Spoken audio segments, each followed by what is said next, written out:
Panalangin bago matulog.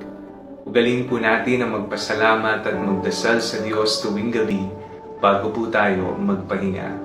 Sa ating pong panalangin, humingi po tayo sa Diyos ng isang pusong nakahandang tumulong sa ibang tao. Sa ngalan ng Ama, ng Anak at ng Espiritu Santo. Amen.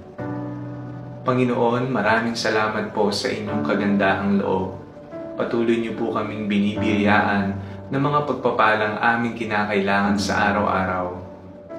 Panginoon, naway maging sisidlan kami upang maranasan ng ibang tao ang inyong kabutihan. Ang iyong anak, ng aming Panginoong Jesucristo, ay naparito dito sa lupa hindi upang pagsilbihan, kung hindi upang mag-alay ng kanyang panahon, lakas at oras. Matularan nawa namin si Jesus na aming sinusundan.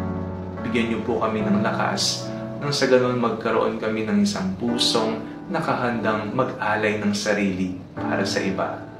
Ito po ang aming panalangin bago matulog sa ngalan ni Jesus na aming Panginoon. Amen.